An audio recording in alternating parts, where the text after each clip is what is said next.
morning, good afternoon, good evening. Welcome to BWTM Sports Live. And we have a special guest, a guest that we have been waiting to get for ages and ages and ages and ages. And finally, we've got her all the way from America. Please welcome Renee Washington. Hi, I'm glad to be here. And yes, it has been pretty long. I don't know if it's been ages and ages and ages, but it has been a pretty long time. I got to milk it a bit, haven't I?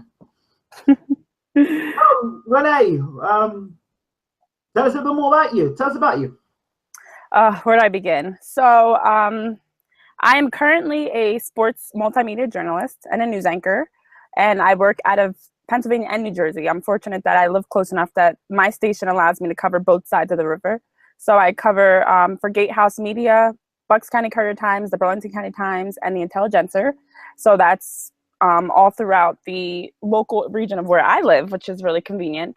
And I get to go out, go watch sports games. I get to go, I'm also a panelist on our sports shows, and I also get to anchor our news shows throughout, each week. So it allows me to be able to do so many facets of news every week. And my job is, honestly, there's no day-to-day schedule that is ever the same.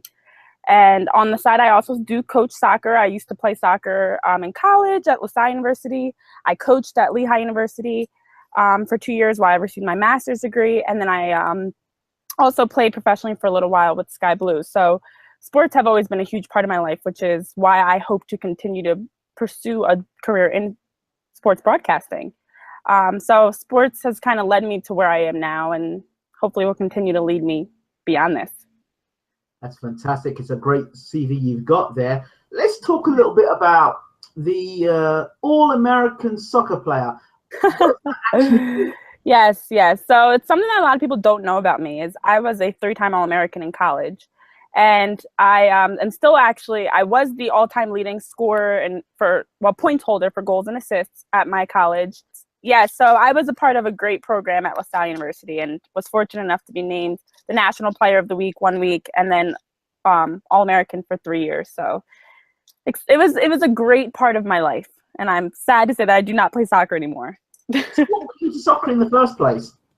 It's actually interesting because my 2 older sisters played soccer, and my parents let us try every sport. I played tennis, I played softball, soccer, basketball. I also did play basketball all the way up until college when I chose to play soccer and run track. And so soccer was just something that I just stuck with. And I at first I actually hated it. I was awful at soccer. And I started training, started falling in love with the game, started being around my sisters and their team, and their coach used to let me play with them. And I just kind of fell in love with it. And I had like a natural knack as a soccer player more than any other sport. Like it came to me naturally I was quicker and I was tiny, but I was just like someone that liked to score goals. So for me, soccer, it just fit with my personality, my athleticism and everything. And ever since then, I played on the regional team here in New Jersey, here in the United States on the Olympic development team. So they had the national level, they had the regional levels, and I never made the national team, but I was fortunate enough to make the regional team. So it just kept taking me in different avenues and pathways as I got older. And I just stuck with it. What do you think was key for you at that point in time for you to get to where you got to, in your opinion? For me, I would say just training a lot. I actually was the type of person that when I wasn't at practice, when I wasn't at games, I was playing in my backyard. I was playing in my living room. I was playing as much as I possibly could. I just loved the game of soccer. And it wasn't even about, it was about winning. Let me make sure I clarify that, because I still to this day hate losing. But it was just about being anywhere I could playing soccer with neighbors, siblings, boys, girls, older, younger, whatever. I just played as much as I could. And I wanted to play as much as I could. So that was my key to success. And that's what always drove me. If I was struggling, I would just go out and work out on my own or call up a friend and train or something. It just kept pushing me to be better and constantly making me want to be the best I could be by putting in that time on my own. Okay, let's delve into this thing between football and soccer. Yes. Why do you guys call it soccer when we call it football? I don't know, because it is a football sport. You have a ball at your feet. But I don't know. I mean, the whole football Americano versus football versus soccer idea is strange to me, that it would not be the same. I mean, you don't call baseball something else in another sport in another country, or basketball something else in another country. I mean, sports are the same across the world, yet soccer has different names that it goes by. I don't know. I think it's just maybe and I think it actually plays a huge part in why soccer is not as big of a sport in America as it is around the world. I mean, our desire to have it be soccer and not football, whereas everywhere else it's football, I think kind of lends itself to the fact that Americans view soccer differently. I mean, it's not the same type of sport that you have in other countries. I mean, it's a lot more structured. It's a lot more about the politics behind it and teams and other countries, you see people playing soccer anywhere they can. So I think it's just that difference of soccer in America versus the rest of the world. It's odd to me. So the emergence of the MLS with David Beckham coming over, and how did that change? Do you think change soccer in America and its outlook, and obviously what we do in the UK, the Premiership and the huge transfers and all the rest of it? Talk to us about that. I mean, I think the biggest thing is that America is constantly looking for answers to make soccer more popular. Because when you I mean, part of the reason why I actually stopped playing was because as an American playing soccer, it's hard to make a living playing soccer. I mean, you see a lot of even national players that are not living anywhere close, and professional players are not living anywhere close to what you have in other sports. So I think with David Beckham, and we constantly hear about different players that are coming to America to play in the MLS or coming to America to play in the women's league. It's just the desire for them to try to build it and try to build the audience that we don't have. I mean, soccer does not have a huge following in America. People don't watch it. If you ask someone, or you ask 10 people, I guarantee you maybe 3 or 4 of them will actually say they watch faithfully every week or watch every, American soccer, not the Premier League, American soccer. So I think it goes back to that idea that America is still trying to find an identity for soccer in our country. I mean, high school, college soccer is relatively big, but as you get higher, it gets more narrow. Professional soccer, the national team, you don't see a lot of hype in our country until it's World Cup or the Olympics or the MLS championship or something like that. Other than that, mainstream league games, day-to-day, it's not as popular. It's a shame, but it's not as popular. So how does that change? How do you think America can go about changing that outlook or that narrow-mindedness to make it more wider and make soccer more appealing to the American audience? I don't know, and it's something that I actually struggle with, because now as a reporter, most of the stories that I end up covering end up being football and basketball, which are huge, football Americano, which are huge sports in our country. And so people tend to watch that more. And a lot of the criticism is, well, in soccer, you may watch for 90 minutes and nobody will score, or one goal will happen. And whereas in other sports, you have a lot of point scoring, a lot of change of scores, a lot of more excitement, as they say. So it's hard for Americans to wrap their head around the idea of soccer being an exciting sport just because there may not be goals scored or points scored every minute. So I don't know, because again, the league, like the women's league, has canceled multiple times. They bring it back. They can't get enough money for it, so they end up having to cancel the league. The men's league has been more consistent, but it does not have the following and the income and the revenue nearly as much as any other sport. So it may begin there. I mean, maybe if you can keep players playing soccer on the men and women's side, you can keep the sport growing. Okay. America have a few sports where they have world championships. I'm a bit confused when you can have world championships where it's only in America. Can you explain that to me? I'm sorry, repeat that again. I said America have a few sports, a couple of sports that I've noticed that have world championships, but they don't include the world. They just seem to stay in America. Can you explain that to me? Like how we have the World Series, which is just America.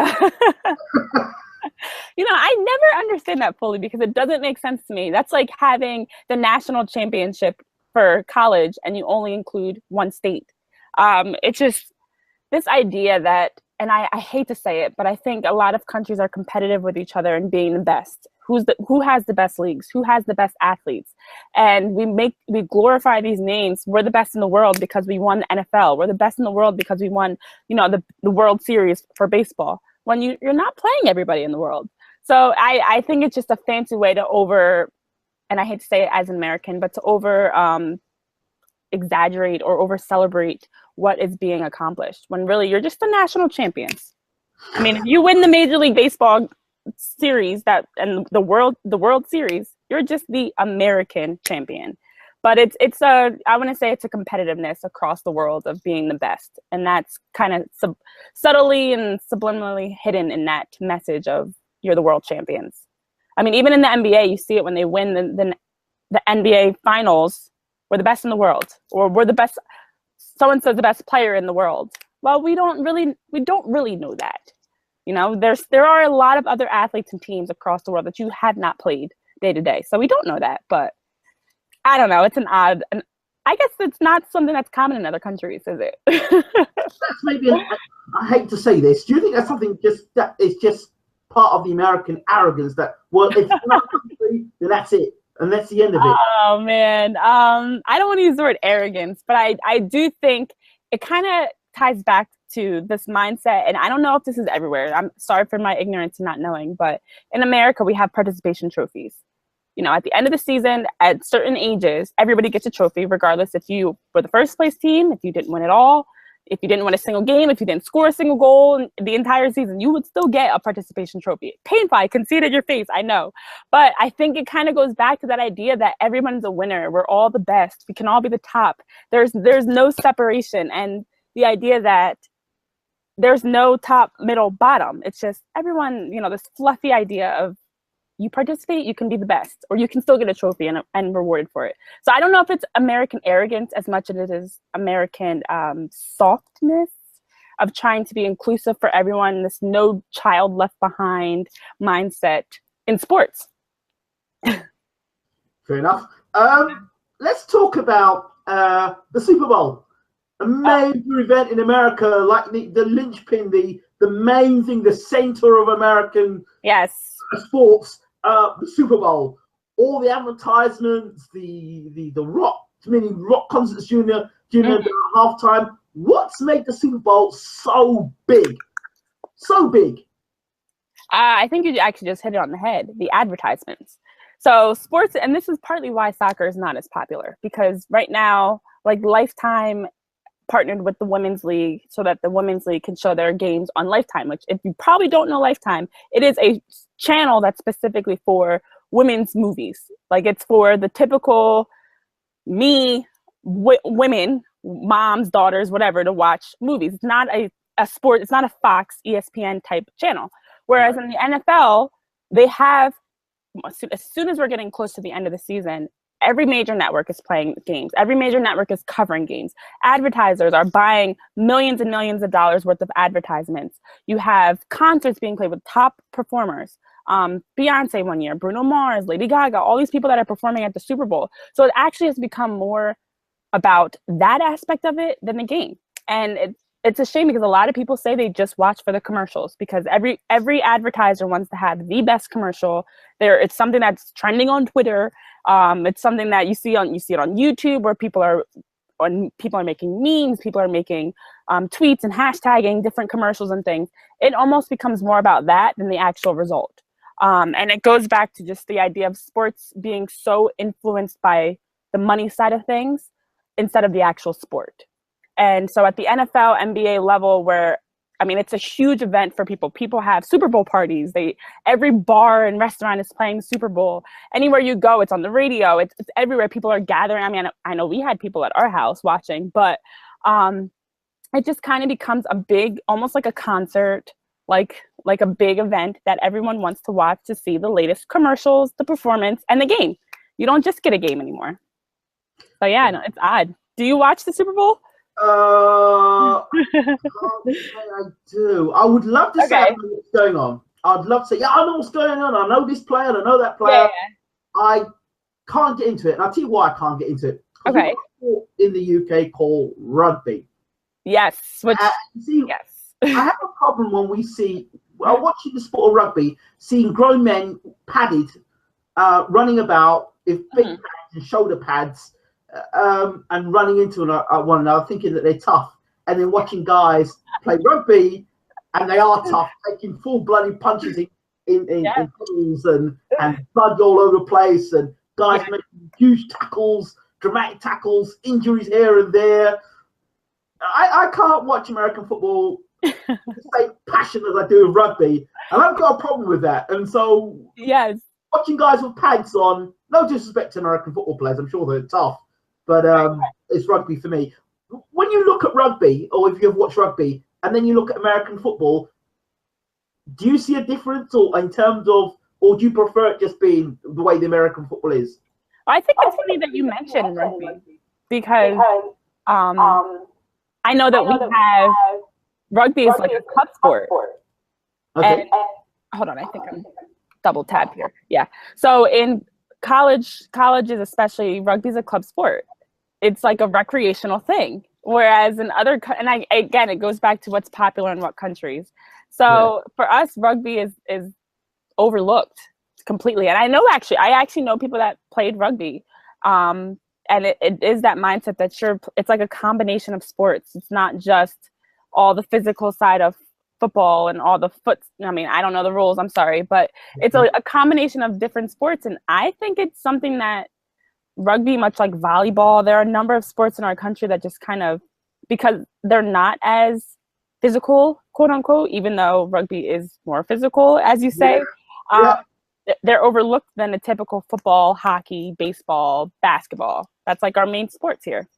Okay, can I make a statement here? Sure. A rugby player could probably play American football, but maybe most American football players couldn't play rugby because of the brutality of it. I could see that. I could definitely see that. I think that American football has led itself, because of all the concussions and things that have happened, they've moved more towards padding. If you look at football 50 years ago compared to now, the helmets, the uniforms, the padding is not nearly the same. And it's kind of this idea, and I get it. It is a rough sport, and there have been a number of research studies done that have come out to show that players that play football especially have long-lasting injuries way beyond their career, that end up in wheelchairs, that end up with concussions, having mental health issues. So the sport itself has moved more towards safety. And you see it across all sports, even soccer. They have rules now where you can't even head the ball. And I know they do not have this anywhere else. In America, under the age of 12, you can't head the ball in soccer. It's a new rule. Yep. It's a brand new rule that you can no longer head the ball in soccer under the age of 12. In New Jersey, there's a rule that you can't punt. Goalkeepers cannot punt the ball. There's actually a line that they put in place. And this is newer. This just came out, I'm going to say the last year or two, maybe. There's actually a line that they put on the field where as soon as a goalkeeper makes a save, the other team has to back up and let the goalkeeper roll the ball out to one of their teammates, and then they play. Trying to work on possession and less just kick and run of punting it and having people win 50-50 balls. Now it's a possession-oriented thing. So, I mean, sports in general, I would say, beyond just football, are changing to be more safe, technical, instead of just, as injury-driven as it was or whatever. Because of concussions happening in soccer, kids can no longer head the ball. Because of the idea that Americans play kick and run versus the technical, beautiful side of soccer that you see in other countries, now keepers are rolling the ball out to players. So, yes, I know you look at me like I have 10 heads, but it is. This is America we're talking about. We're talking about land of the home and the brave, and behind the flag, the flag. Man, I know. It's quite a switch. It's quite a switch from our mottos that we follow, because we're, yes, the home of the brave. Everyone gets an equal opportunity. Everyone can have a chance to come to our country and make a name for themselves, but that's not always the case. Yes, yes, you're demonstrating that in this conversation. Oh yes, I always wonder, because it's funny talking to you about this, because I always say, well, what happens when kids in our country are now playing other countries, the national team, college? Let's say you go travel and play in another country. As you get older and you start playing people beyond your state, your region, your country, and they don't have the same rules. They're not letting you roll the ball out to a teammate. They're going up there heading the ball.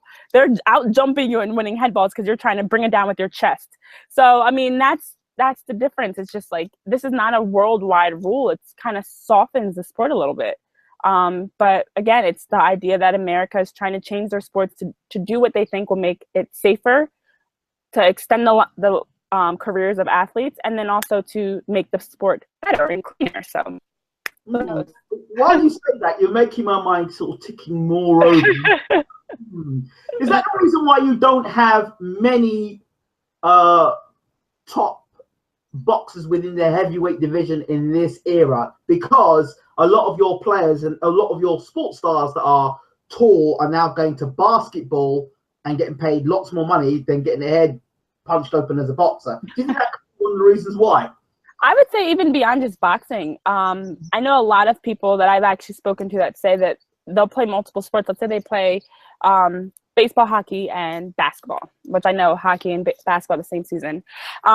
They will actually choose to play a sport like basketball because they have a better chance of getting a college scholarship. They have a better chance of making it to the professional level because of the way that the league is set up. Or they'll choose football over another sport because football takes a ton of players in college and NFL level. So they'll actually choose, like, make their decision less on what sport they're good at, what sport they like more, and what sport they have and choose what sport they have a better chance of going farther in.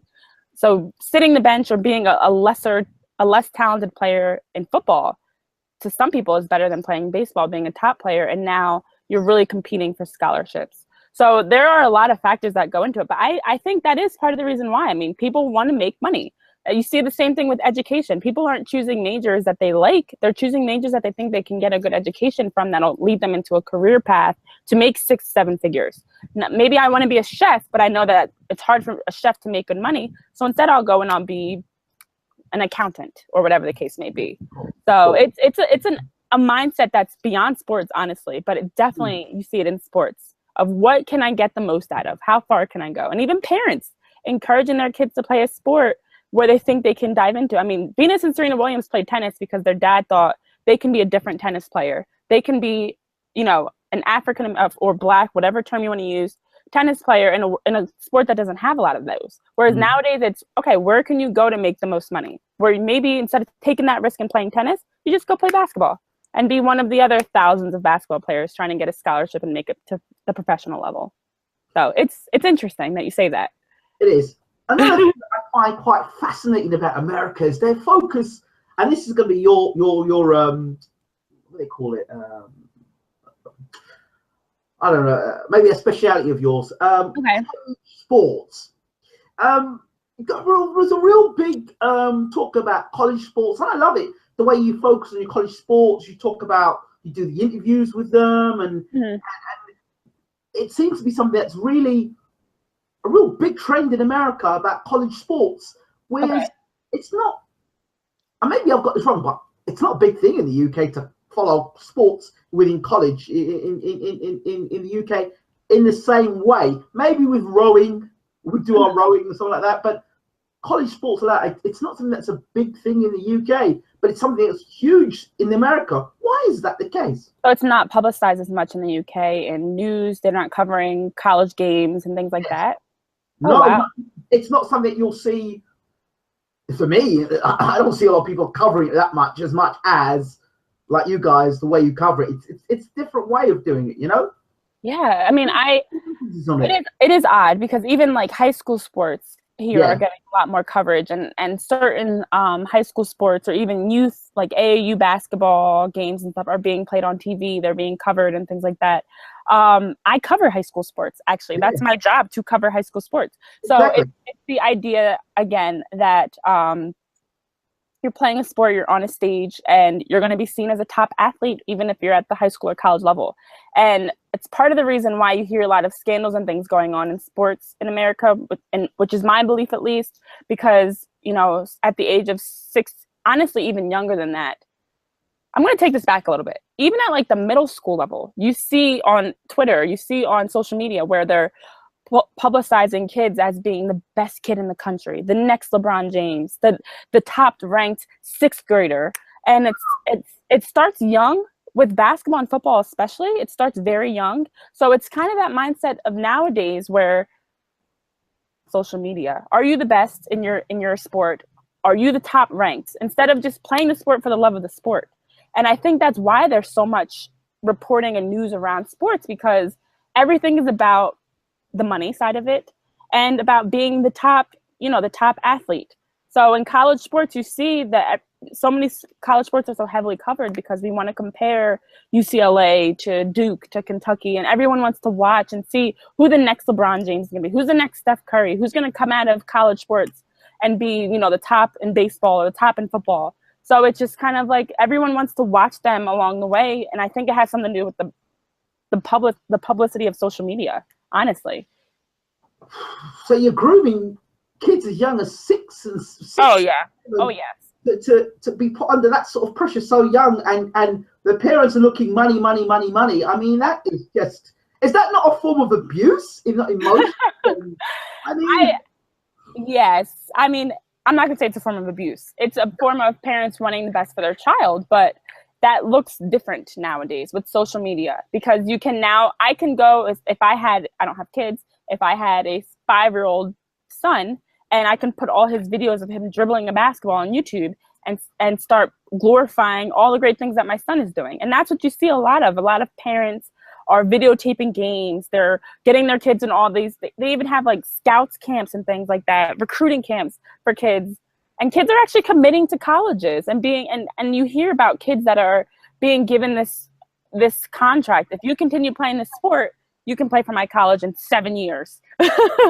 So it's getting, the whole recruiting process, social media, everything is getting younger and younger with every year, honestly. It used to be like when I was in high school, kids weren't committing to a college until junior, senior of high school. Now you see kids committing 8th grade, 9th grade, 10th grade, forget it, they're done by then.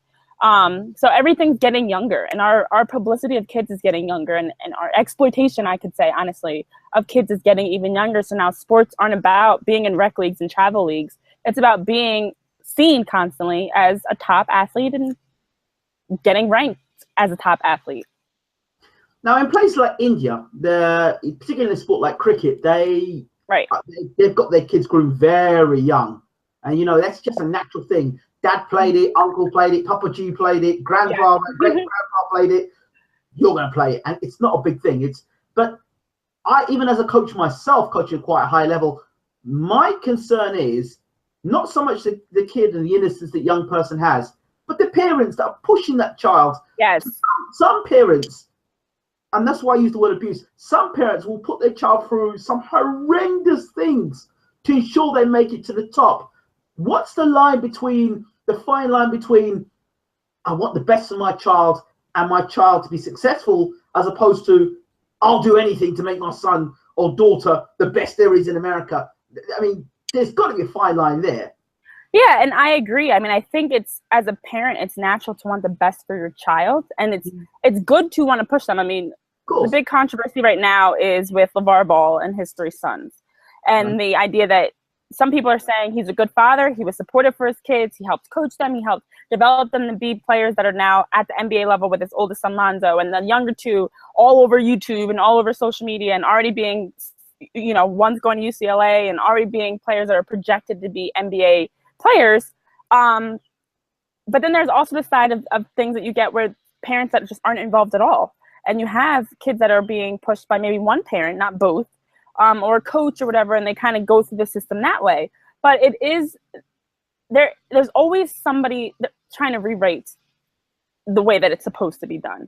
And I think that's the biggest thing. Every parent wants their child to be the next Lonzo Ball, the next, Markelle Fultz. They see them on social media. They see their stories. No, I can do that too. I can get my son, I can make my son or daughter be that same type of player instead of just letting the kid develop naturally. I'm glad you asked this question, because I have been training sports, soccer and basketball, for a number of years.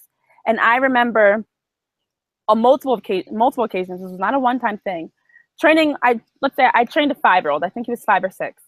I can't remember exactly. And his dad actually came up to me after the session. Mind you, this is a private training session. This is not an out in the backyard thing. This is their parents paying me to do a private session with their 5 or 6-year-olds. Came up to me afterwards saying, "What can my son do to be better?" I said, "First of all, your son can grow up.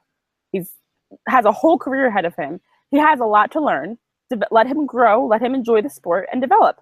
But at a young age, I mean, I get all the time people asking me, "What did you do? How did you get to the level you got to? How can my son or daughter be, you know, an All-American player, a professional player, a college player, get a scholarship, all these things that they're already thinking about when their kids barely can walk.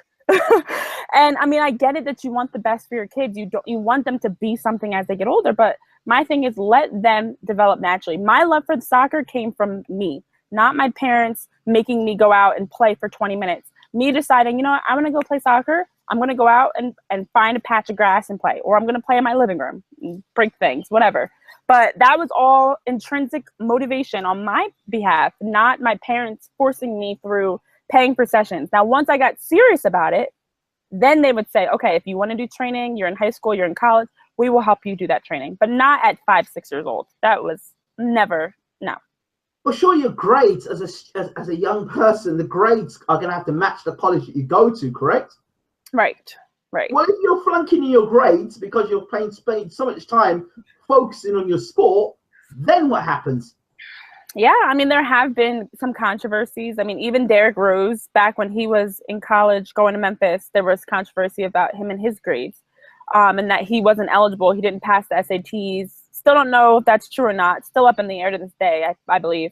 But that's kind of the politics and the conflict behind some of these schools, is that they are getting students into college that shouldn't, you know, that their GPA doesn't match, their SAT doesn't match, ACT score, whatever testing that they're taking. But because they're a good basketball player or a good football player or whatever, they're sliding them through. So grades don't always match, unfortunately. But that's partly why you have some sports that aren't as popular as others, because I know, like at Lehigh University where I coached, you could be the best soccer player, but if you couldn't get into the school, we weren't taking you. Plain and simple. If you couldn't pass the score requirements, we weren't taking you. But of course, we didn't win NCAA championships either. So it kind of goes into, what ethically do you prefer? Would you rather be a coach that gets players in that pass all the requirements and your team's not as good, or bring some players in that are 5-star recruits and now you're maybe winning tournament games and things like that, but you're not getting players in ethically? So it's a huge issue on that side of it, and the recruiting process in general, that you're hearing more and more about what coaches are doing to get players into their schools, unfortunately. Another topic I'm going to touch on, women in sports. Yes. And the rough deal that they're getting. One particular person we spoke to a lot, Ava Knight, she's a boxer. And Okay. Ava Knight told me that she had to leave America to box in Mexico so she could get paid. She was more appreciated in Mexico than she was in America. And then you're talking about the soccer players, the female soccer players as well. It's up and down, inconsistent with the sponsorships and stuff. Right. Now, how's that? I mean, how do I put it? Females getting equal opportunities. I mean, we talk about equal opportunities. Clearly, it's not equal opportunities, because the opportunities that men are getting, women are not getting. Right. Why is that? And what needs to be done to change that?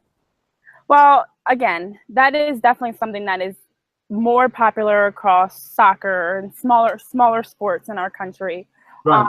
because you don't get the professional experience as a soccer player. I know firsthand from getting into professional soccer that I felt like it was more like a pickup thing versus being at the professional level, because coaches-wise, facilities are not given, even things like having a stadium. You take that for granted, but not every professional soccer team has their own stadium, as in Quicken Loans Arena, or, you know, whatever, like how big name sports have their own stadiums for every single team. In soccer, you don't have that. You have a lot of professional soccer teams that are playing in a college stadium, you know, at a university. So I know a number of players, and I know Carly Lloyd just went over and she's playing overseas now. Crystal Dunn, a number of women's national players on the soccer side are now playing in another country, because you actually get the professional experience. You actually get treated like a professional. You're given gear, things you take for granted. You're given an arena. You're given your own, you know, trainers and things like that are working with you on a day-to-day basis, instead of everything being like a part-time job. And that part of that is what makes the sport so, honestly, why it's not watched, why it doesn't have the revenue, why it doesn't have the sponsorship, because it's not perceived as really being professional. And I hope you can hear me. There's a lawnmower behind me. No, I can't hear them. Okay. My neighbor is like mowing their grass, so I didn't know if you could hear me or not. But Shout out to lawnmower. The World Cup, which a bit the pinnacle of soccer. The World Cup in America, the USA taking part. Is it a rush thing, or does America really have the infrastructure? I talked about the professional game and not having stadiums and all the rest of it. Is it a thing, or is it a case of, well, you know, we are taking it seriously. We do want America to one day be a serious force in world football or world soccer? I don't. It's hard because World Cup games, the Olympic Games are all taken very seriously, but it doesn't translate into American sports leagues. So I think it was the last Women's World Cup that was like the highest watched by any American sports. I think it was one of the top watched games across the country. Yet, as soon as we get back into the typical women's league games, nobody's watching. So I think it kind of goes back to how Americans have a patriotism about us when it's convenient. So when we can sit and watch, and it's the World Cup games, everyone more the Summer Olympics than the Winter Olympics, but people watch the Olympics, and that's a big thing across America. However, typical run-of-the-mill leagues, no. I mean, I don't even watch league games. I'm not watching game to game. I'm not tuning in the same way that I would tune in to a basketball or football game. It's just, for some reason, the excitement in our country is more around championships and around, you know, international games versus leagues. I don't know if that will ever change, to be honest. But the sports break. Talk to me about it. Yes. So I'm fortunate enough that Kwame Fisher-Jones, great guy, worked with ESPN, worked with a number of different big media outlets, reached out to me in what month? We are in July now. So back in June, reached out to me interested in me hosting one of his sports shows. So I started out working with some of their other sports shows, and he said, you know what, I think that you could have your own sports show. So lo and behold, the Sports Break was born. It is something that airs Tuesdays, Thursdays, and Fridays on Radio Vision Network. So it's rvntv.tv at 9 in the morning. And honestly, we talk about a lot of the same things that we're talking about right now. Things that are going on around the world, around the country, more specifically, across different sports.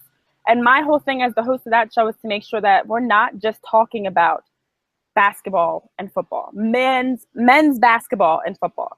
You know, I like to include at least every show, at least one topic that covers either women's sports, some type of women's empowerment in sports, something that children are doing, to show that there are other great things going on in the world besides just what's the latest with the Ball family, or what's the latest with, you know, Tom Brady and his wife and his concussions that he possibly may or may not have had during the NFL season. So for me, it's about expanding beyond the surface news that we get all the time when you flip on ESPN, to show that other great things that athletes are doing, because sadly, there's not enough coverage of it. So tune in. Make sure you watch my show. Kudos to you for that. It's necessary. It's certainly necessary. We can't rely on mainstream media to give us all the sports. In fact, we can't rely on them to give us sometimes the best news in sport. Sometimes the alternative media gives us better sports news than actually the mainstream media. That is true. That is very true. They actually dive deeper into things going on beyond just the usual suspects that we read about every day. Absolutely, and there's no agenda behind it either. Right. Very true. Renee Washington, thank you so much for talking to BWTM Sports Live. No problem. Before you go, okay, where can people catch you? Okay, so I'm everywhere, actually. So I am on Twitter, obviously, at Renee_P_Wash. I don't know why I'm all about underscores, because I also have it in my Instagram name, Renee_PEEPE, as in PP_Wash. But I do have my own website, and I think that's the easiest way to find me, because you can find all my social media, you can find my videos, my shows, and that is www.reneepwashington.com, and then you'll see me.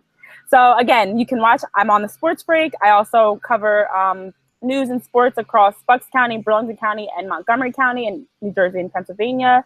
And hopefully I will be continuing to be a sports broadcaster, you know, moving forward in a bigger market. So we'll see what happens in the future. But again, www.reneepwashington.com for all of my social media, my websites, my blog, everything is on there. So it has been a pleasure being on your show. And it went by really fast. Yeah, I told you it would go real quickly. Time flies, you're having fun. So. Renee, we hope to have you back on the show really soon and kind of have you look regular. So one of the reasons why BWTM changed from Bayloric or why television boxing, because it was just one sport. We wanted to be able to have loads of other people in the sports, and it's great to now have someone like yourself that can come on and talk something with some substance that isn't just about one particular sport. You've got a multitude of sports to talk about with so much knowledge, wisdom, and so up to date with everything. They're going to be picking your brain about a lot of things. Oh, that's perfect, because I'm not good at talking about boxing, so I can talk about I can talk about it to an extent, but I can talk about any other sport you want to talk about. So anytime you would love to have me on show, I would love to be on the show. Just let me know. Again, Renee Washington, thank you so much for being on BWTM. No problem. Have a great day too. Take care. All the best. Yes. Alrighty. Bye-bye.